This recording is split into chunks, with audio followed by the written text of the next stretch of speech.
All right, everyone, welcome back into another Prize Picks video. Gonna be touching on the top prop bets that we have today in NBA on both Prize Picks and Underdog. But first, as always, let's get into a recap of the last slate. Gave you guys a 6-for-6 slip that is in regulation. The KSU game went into OT, and that was just a brutal bad beat. Not only for this slip, but also, let's just say I probably lost between like 70 to 100 units because that game went into overtime. Very bittersweet, very much a bad beat. That's gonna be one that stays with me for a little bit. It was a pretty awesome day through and through. One player that I hopped on that I also touched on in yesterday's video was Jaime Jaquez. The annoying part was like he was only made available like 10 minutes before lineup lock. But 2 good days in a row. Let's hope for another third good day as well. Now I am doing this video much later than I typically would, guys, and we don't have that many games, so it should be hopefully a faster video. Looking at right now, it's about a 7-point, or looking at the first game here, we got the Lakers versus the Pistons, about a 7-point spread, 229 or so for the over and under.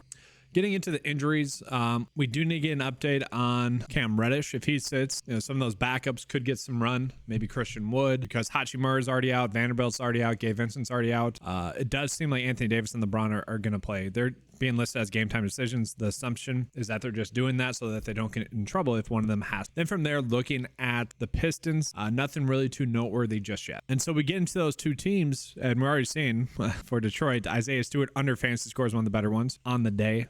I'm just going to pull both of them, just trying to make the video go a little bit faster. And so let's talk about Isaiah Stewart. It's seemingly one of the better bets that we are getting on the board. And I don't know if I agree with it, guys, but we're going to see, like, everything suggests that it should be a close call. Now, he is projected around 27 minutes, which would be lower than his average minute. And the reason why his minutes are down lately is because Jalen Duren is back healthy and active, and he is someone that's been pulling around 30 minutes or so. Jalen Duren, that is. And so if Duren is going to continue to play this much, I actually kind of like Duren for over his fantasy score. I do think that there could potentially be some correlation there. So I know Duren isn't actually popping up too much for his fantasy score, with only about a 52% chance to hit. But this is one where I think if you are betting Isaiah Stewart for under his fantasy score, like the data is suggesting, then that would also, to me, suggest that we should be betting Jalen Duren for over his fantasy score. I want to call out that his projected minutes are at 28. Again, I would say in a closer game, as long as Anthony Davis doesn't get into foul trouble, he's probably going to get closer to 33. And that is basically the norm. Like in games that he's been healthy, finished the games, we see his game log 33 minutes, 29 minutes. And yes, foul trouble is very much a concern there, guys. I want to call that out. 5-5.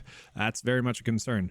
Then early on the season as well, we saw him get 3 straight games of 30 minutes. So if the game stays close enough for long enough, like the spread is suggesting, then I think he's going to get 33 minutes, and then I think he should be able to crush his over fantasy score. So again, I do think that those two go hand in hand. From there, the next best one that we got is Thompson for over fantasy score. That to me seems a little bit too thin, as do the rest of the props that we have. So with that, let's move on into the next game. We got the Wizards versus the Magic, 10-point spread. So not appealing there. Wizards, obviously just a bad team. 234 is going to be the over and under for this game. So not exactly a high scoring game as well. Looking at the injury report, nothing too much for the Wizards, and that just tells you how bad they are. Looking at the Magic, they could be without Jonathan Isaac, and he's been someone that's been getting around 15 to 20 minutes or so. So that could shift some more minutes just to Wagner, Banchero as well, and then potentially also Goga or even Mo Wagner. All in all, they all probably just maybe get like a couple more. So we take a peek at the props that we are getting for this game. I don't know why the data hates Daniel Gafford. This is honestly the reason why I wanted to update this part of the tool is for someone like Daniel Gafford, where it's just, to me, isn't matching up. Like I know that the Wizards are highly volatile. You don't exactly know, especially with Gafford, how many minutes he's going to get, or the rest of the Wizards players. He is someone that can be prone to getting into foul trouble as well. But all in all, when it comes to DFS, whether that be like DraftKings, FanDuel, or props betting, like on PrizePicks or Underdog, I feel like banking on a game being a blowout or not being a blowout is just going to be a long-term way to lose money. And to me, I'm probably just staying away from this. Like, I would honestly say I would want to bet the over here, even though it's a 10-point spread. And don't get me wrong, I get that that's risky, but even in games that are blowouts, when he's getting 27 minutes lately, he has been able to crush. So as long as he doesn't get into foul trouble, and you wouldn't think that he would against Orlando, I do think that he's going to be able to crush in this one as well. So all in all, that's probably my long way of saying I don't like Gafford for under fantasy score. And like I would have, if this would have told me to bet the over fantasy score, I would have loved it. And so again, this is why I added in that portion of the tool to just give us another element as to maybe why or why not we should love a bet. And so to me, this is one where I'm just going to be hands off. Don't need to touch. We do see Tyus Jones for over his fantasy score. This is one I can get behind. Okay, the projection data as a whole is suggesting 22.4 for the fantasy score. Don't love that. But the average sportsbook line would have it set at 24.6. So at 23 for the PrizePicks line, that is seemingly going to be appealing. We look at it, the projected minutes is only at 26. Again, blowout potential. Obviously, if he gets his average or over his average, that's going to help out his likelihood to hit. And so we're going to see that because of that, a lot of the minute-based stats that we have in there don't like the over. But the average sportsbook line would suggest that he should have a good game. And he is someone, prior to the last two games, have been kind of consistently getting the over. Now, this is not the best matchup. I want to call that out. But again, up until recently, he had been someone that had been highly consistent in terms of getting the over at this line. Now, maybe that's partially because Poole has been playing better recently. It's tough to say. Kyle Kuzma had himself an awesome game in the last game. He is someone, to me, also feels a little bit undervalued at this price tag, especially against Orlando. To me, I think we might actually have a little bit of stacking opportunity. Tyus Jones, Kyle Kuzma, and Gafford for over fantasy score, and then maybe run it back with another prop. The other prop that we could run out would actually be Jalen Suggs, who's really popping up as a good over fantasy score, about a 54% chance to hit. And we can see the data points are all pretty much going to be agreeing here. The average sportsbook line has it set at 26.4, so a good edge there.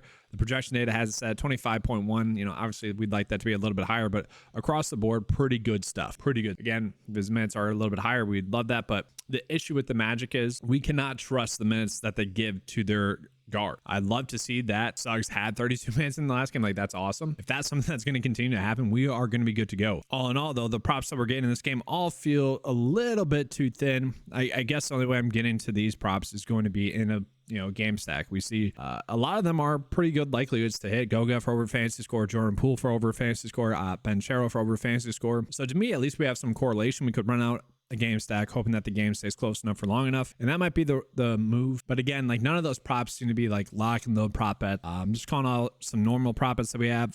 Wagner for under 5.5 rebounds, that has about a 53% chance to hit. And then the rest of them really not. So let's go ahead and move on to the next game. The next game is going to be the Suns versus the Raptors. About a 3.5 point spread, a 226, 227 for the over and under. So kind of an ugly game in that regard. The Raptors are going to be good to go. Looking at the Suns, we got Grayson Allen game time decision. We got Kevin Durant game time decision. Bradley Beal's out. Little is out. So really, we're probably just going to see Booker really go off in this game. And then maybe Eric Gordon is going to soak up some usage as well. If Kevin Durant's out, I like that a little bit more. And so we got some interesting lines here. And I would say I probably do like these two for Gary Trent Jr. and also Jakob Poeltl. The issue that I have with Jakob Poeltl is he's a point per minute producer. So let's take a peek at his projected minutes tonight. Okay, 29. So if he does get his 29 minutes and we adjust the average sportsbook line for his projected minutes, it would be a little bit higher, but that's the only data point that would suggest that he's going to get the over. So all in all, we're hoping that his minutes are closer to his average rather than the projected minutes. And for what's worth, guys, the projected minutes and stuff like that is something I outsource that's brought in by a third party.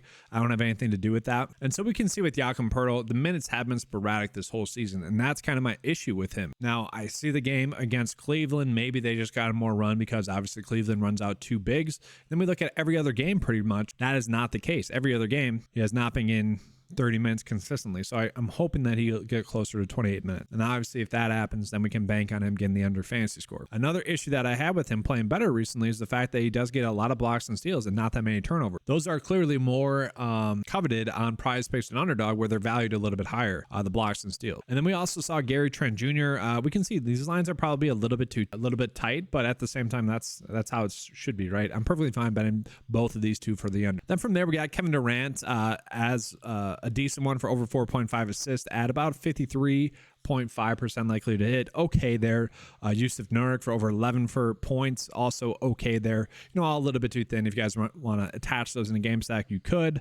I will say Scotty Barnes kind of fallen beneath 40 fantasy points consistently now is interesting. And we do see maybe a slight edge in comparison to how Vegas sees it going, and also the projected data. Probably a little bit too thin, but something I thought was notable. So now it's going to move on to the Jazz versus the Grizzlies. 4.4 for the spread.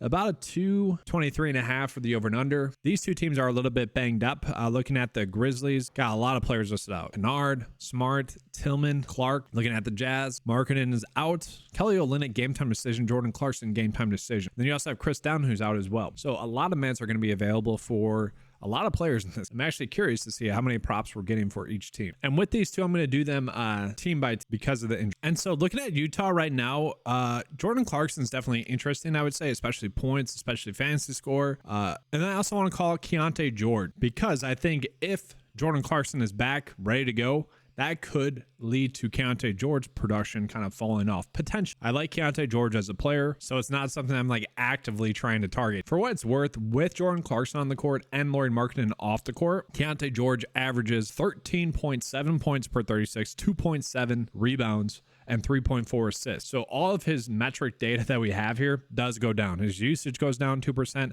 His fantasy points per 36 goes down as well. The issue I would have with that is that he has been playing well. But one of the prop bets that like instantly stood out to me, if Jordan Clarkson's active, is actually Keontae George for under his fantasy score. Now the average sportsbook line has it set at 29. The projection data has it set at 27.5. So to me, I think we are seemingly getting an edge. And again, this is where I would love if there was a somewhat plausible way for me to add in per 36 projection data into this, given the injury situations for the night. But yes, looking at it, guys, like he has been getting minutes and he has been playing well. And that's kind of my worry, is that he has been playing well enough to kind of keep his minutes being there. I would say you could do really any of the props that we have for him, under fantasy score, under points. Obviously the points is probably the best likely prop to hit at 15.5. With Clarkson on the court, he does average about 0.7 less points, so not the biggest one. Actually, the biggest dip is in his assists. Those go down massively. So he's at 6 assists right now. The sportsbooks are favoring the over at 5.5. He averages 5.1 assists on the season, but with Jordan Clarkson on the court, he only averages around 3.4 assists per 30. And that's just because Clarkson soaks up a lot of use, as does John Collins. Then looking at Jordan Clarkson, guys, yeah, he should be in for a high usage rate with Lauri Markkanen off the court. He gets about a 2.5 bump in his usage to get his total to about 29% for usage rate. And then John Collins, for what it's worth, is at 23. He gets the biggest bump, as he should, as you would expect. The thing with Clarkson is we can expect the minutes to be there. This should be a good matchup for him. All in all, I probably like all the props that we're getting for him, over 19.5, over the fantasy score. Both of those I could get behind, especially with the higher use. And then notice we're not getting any John Collins props. I think that's partially due to us not having news on Kelly Olynyk yet. If Kelly Olynyk sits, I don't think we're going to see Walker Kessler get more minutes. Maybe he gets up to 28, and Walker Kessler has been a stud. If we get a low number on him for fantasy points, I think we could potentially be rolling with that. We can almost bank on him getting a block and getting plus in the blocks to turnovers department. And so yeah, if Olynyk's out and we get like a Walker Kessler fantasy score prop, honestly at like 30, I'd be betting the over there pretty heavily. It was kind of like yesterday with Jaime Jaquez. I mentioned this on the Discord. The line came out on him at like 21.5, and I'm like, dang, I thought like a good line would have been like 25.5. And that's why I bring up that it's tough to say how they're gonna put out those lines or if they're going to, but all in all, that could be one that stands out. Now I do want to call it with John Collins. He has been someone that has like struggled actually with Lauri Markkanen off the court, but I also think it's partially due to Jordan Clarkson being off the court. All in all, probably just a stay away, but if Kelly Olynyk's out, that's just going to give him a higher increase in his usage as well. Let's go ahead and move on to Memphis. So Memphis, we are getting a couple of the better props that we are currently getting on the slate. So we got Bismack Biyombo for over 24.5 for a fantasy score. That is one that I think I can get behind, and he has been someone that's been getting some pretty heavy minutes. And if you look at the matchup, I don't think it's a matchup that we're too worried about. We look at his game log, been very close to getting the overs recently. He just hasn't, and I think that's going to scare some people off. Again, that's where looking at the game log trend lines like that can be very much a trap. Now don't get me wrong, that's not one that I love, but at the same time does seem to be something there. We see Desmond Bane for over 24.5 for points. That is a great EV bet. That's probably going to be one that's bumped. If it's not, just go ahead and bet that. Senti Aldama for under fantasy score is one that worries me. That one has a very strong likelihood to hit as well. And so the reason I might struggle to get behind the Senti Aldama one is because he has been playing pretty darn well recently. Now, I don't think we can really bank on the minutes being there, and that seems to be the biggest part of the equation is his minutes, like 27, 36, 22, 39, 36. It seems to be all over the place, 25, 21. Now, obviously, they're banged up. and you would think that he would get more run. But I would say there probably is a little bit of correlation to Bismack Biyombo getting his over fantasy score and Aldama not getting his. And I say that because I think, if Jaren Jackson is shifting over to the 5 or not is really the biggest difference in whether or not one of those two props will hit or not. So if Jaren Jackson Jr. is playing more as the 4, then that's going to limit the potential production that Sente Aldama can have. Now, Aldama can play as a small forward, but then you also have Bane, you have Zaire Williams back, you have John Concert back. So I think that's part of the equation. Now, just looking at it from there, probably all a little bit too thin after that. I do think Desmond Bane, really should be in for a smash spot. Again, if that 24.5 points is still there, I think I'm okay with that. It's a little bit ugly given his recent game log, but all in all, with all those players out, he has a high usage rate. It's a pretty good matchup. He should be able to crush that over. Then getting to the Sixers versus the Pels, 2.5 point spread. You got a 230 for the over and under. Looking at the injuries here, Kelly Oubre still out. CJ McCollum, game time decision. And with him being a game time decision, guys, I don't think I'm really wanting to touch any of the Pelican props because they're all going to be a little bit too thin. And so it is kind of interesting. I love when the data does this. So for JVal, points and assists at 13.5, we're seeing that's favoring the under, but his points at 10.5, he's favoring the over. It's crazy. It's funny how that works out. But yeah, I think it's a little bit too thin for the Pels. For the Sixers, I will say Maxi's fantasy score is a little bit appealing, but all in all, again, these are all probably a little bit too thin as well for today's slate. So we move on to the next game. We got the Rockets versus the Nuggets. 7.5 point spread. Pretty crazy. 215 for the over and under. So a low scoring game. If Eason sits, that does make me like Jabari Smith Jr. a lot more. And I'll show you guys, he's actually one of the better prop bets currently for his under fantasy score. And again, that's where it's kind of risk reward. If Eason sits, it is the back end of back-to-back. I kind of expect him to sit. That's actually going to help Smith. Then we look at the Denver Nuggets. It does seem like Jokic is currently going to play. They're all a big question mark right now, so it's going to be tough. We saw these two teams face off recently, and like Jokic went off in that matchup. I don't mind blindly stacking this. Sengun went off in that matchup. Dylan Brooks under as one I don't mind. Fred VanVleet over I would be okay with. And then Jabari Smith Jr., I do want to call it. I do think that the over is probably the way to go here. Jalen Green, very much hit or miss. And so let's look at the props that we're getting in that game. We'll start with Denver. I don't know if we're going to get that many. We do have Jokic for over fantasy score, so I like to see that data is agreeing with kind of my initial thoughts. But it makes sense why that's the only prop that we're getting. If he plays, and these are his lines. Whoever's in or out around him doesn't matter too much. If he sits, obviously that's going to change the whole scope of the game. Looking at Houston, Sengun was someone I was high on last night in terms of his overs, points, rebounds, and assists. And right now the data isn't exactly saying that we need to go in on him. But all in all, I do think he should be in for a good matchup. Like, he makes for a good game stacking play. And again, I hate that one of the better prop bets that we have today is Jabari Smith Jr. for under fantasy score. It's based off of the average sportsbook line. That's based off of the projection data. All of that is suggesting to bet the under here. Now, to me, again, it really depends on Tyrese. He was available last night and playing 21 minutes. If he doesn't play, like, those minutes are going to go a little bit to Jocelyn Tate. Don't get me wrong, maybe a little bit to Jeff Green, but I think that just solidifies the minutes will be there for Jabari Parker Jr.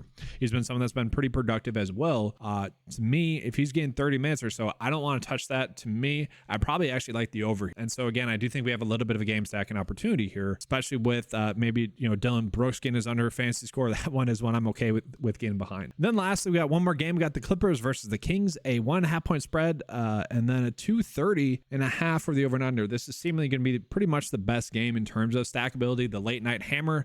Keegan Murray currently game time decision. If he sits, that's going to help out someone like Kevin Huerter a little bit. Looking at the Clippers, they're good to go. Now the Kings are coming in off of kind of a fun game, and so I don't know if we're going to see many props for them. Now we are seeing 3 awesome props for the Clippers. Kawhi Leonard over fantasy score, Russell Westbrook over fantasy score, and Zubac for over fantasy score, and then even James Harden for over fantasy score. So given maybe a potential pace up spot for them, given a little bit of a higher scoring game, we are seeing that the data kind of likes the over for the Clippers. Let's go and take a peek at those further. So yeah, Kawhi Leonard, a little bit hit or miss, and that is the concern with the Clippers, is that really anyone can step up and have a good game, it seems like. But given the fact that this game is projected to stay close, that is something that should help his likelihood of this prop bet hitting, which should also help the likelihood of him getting closer to 39 minutes, 36 minutes or something like that, rather than, only 30 or so. That's the biggest difference here. And I'm sure if we look at this, that's what I was going to say. He's probably projected to get like around 35 minutes at 34. Again, that makes sense. Then we have Russell Westbrook for over 23.5, seemingly a very big edge. especially when you consider the projection data. Like for Kawhi, the projection data is actually liking the under a little bit. For Russell Westbrook, the exact opposite. Like all the data points are suggesting that he should be able to get to his over fantasy score here. It is a pretty good matchup for opposing guards. You like that. Issue with Russell Westbrook is that he's not really getting that many minutes. Kind of a weird good thing for him is that he is getting more work in the second unit, which has led to him being a little bit more productive because he has a higher usage rate then. So all in all, I probably agree with the over here. Line is a little bit too low. And you can see his game log, has been crushing again. That can be a little bit of confirmation bias. So I don't love looking at this. Then the next one is going to be Zubac for over his fantasy score. The nice thing about him is we can see this is a game log that I liked. A lot of consistency here. One outlier game, or I guess two outlier games, one with the over, one with the under. That tells me that he's going to give us a pretty good shot at getting the over.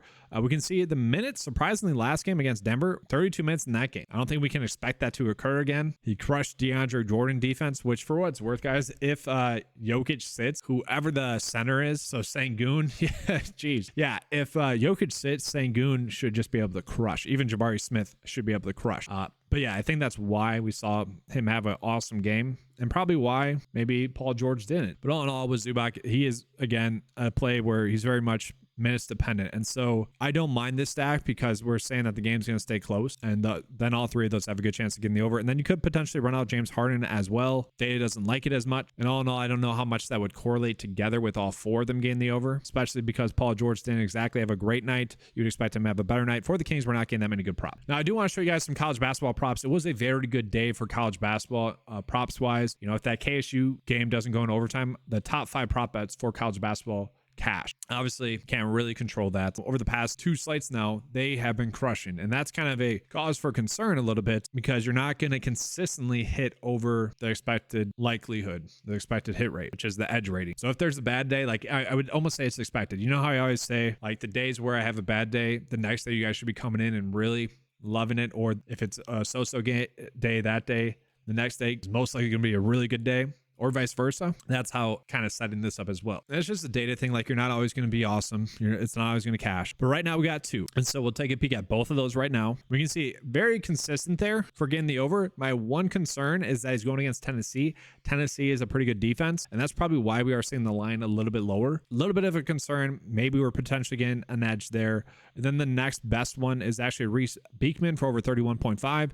We are seeing some, they're not the best offense. It's a little bit concerning there as well. But all in all, we are seemingly getting an edge there, whether that's on Underdog or PrizePicks. You can roll with it. Do want to call it Beekman probably a little bit better of a bet than is the top one, simply because the projection data is also favoring the over there as well. Again, the projection data doesn't exactly go into the edge rating. That is just a secondary data source for us to gauge whether or not we like a prop. And then just flipping it and getting into Underdog, some decent edges there as well. Take a quick peek here for Underdog as well for NBA. Aldama for under 7.5 rebounds, a pretty good edge there. Desmond Bane still for his over points is seemingly still a good one there on Underdog. I don't know if we need to touch that there. Jalen Green for over 3.5 rebounds, decent. We can see PrizePicks has bumped up to 4. So we are getting some seemingly good edges as compared to PrizePicks. Another one I want to call it Taurean Prince for points and rebounds, 13.5 right now on Underdog. That one is one where you could be buying the under. We can see PrizePicks currently has this set at 12.5. That is seemingly a pretty big edge. All right, so getting into the bet of the day, very interesting day. Like to me, I do see these as the best prop bets. And if you guys want to use this as a bet slip, by all means, go for it. I almost see this as more of a stack and opportunity type of day. And I think that's just because we are getting a lot more correlated slips. So I'll show you guys that in terms of like keeping track of the bet record. I will be using this for a lot of you guys are probably familiar. In the description of the video, I always keep track of how the bets have done, how much profit we've had over the year now, almost a year now. And so I will be used just to be very direct with. But like, here's the stack that I like for that Houston-Denver game. Again, if Jokic were to sit, I think Sengun would just benefit from that. We saw that Jabari Smith Jr. is actually under fantasy score. I don't like that. I think if Eason sits, which I do think he will, Jabari Smith Jr. should be able to crush this over, assuming that he still gets those minutes. That is something to monitor, guys. If Eason is ruled out and we're still getting this line for Jabari Smith, bet the over. Because I think it would be way too low then. Now, this is probably the best correlated slip that we have today. First, we got the pretty good edge right now for Desmond Bane for over 24.5 for his points. The per 36 production with all those players out would suggest he should be able to get the over points, and especially given his recent struggles, he's due to have a good game. Jordan Clarkson, if he gets his over fantasy score, I think that's going to lead to Keontae George struggling fantasy score wise. Now, could do points for both of them, less than 15.5 points for Keontae George, and then over points for Jordan Clarkson. Clarkson. Then again, we have another two that I think are going to correlate. If Bismack Biyombo is crushing, I think that's going to lead to Senti Aldama not getting as many minutes. And then one more for the early game here. Now, I don't love this one as much. I do think Goga going against Washington, we want to be targeting bigs against Washington. So, you know, if you wanted to do Banchero there instead, I definitely get it. He is big against Washington. It makes sense. Suggs, a little bit too thin. Again, a good matchup, though. It makes sense. We need those two to go off. Jordan Poole, I don't exactly love, but he has been playing better. And I don't know if this like exactly correlates. Tyus Jones and Jordan Poole will coexist and get the over. And then Daniel Gafford, I'm more or less betting on him having a good game. Again, I don't know if I exactly love this one. I do think there's some correlation, but yeah, probably don't do this one, guys, now that I'm talking it through. And then for what's worth, I'll show you guys another slip here, and this is going to come from that ODDSJAM fantasy sportsbooks tab that they have. The reason why I like it is because it is showing us some combo props for hockey, and so this was my way of kind of implementing those with another bets, trying to give you guys some examples. But that's going to be all for today's video. Thank you guys for watching. Let's have another good day today. Good luck today. Make sure to give a like and subscribe, as well as hit that notification bell. If you want access to the 9to5sports.com PrizePicks and Underdog cheat sheet, it is available for just $10 a month. Let's have a good slate today. And as always, let's keep cashing.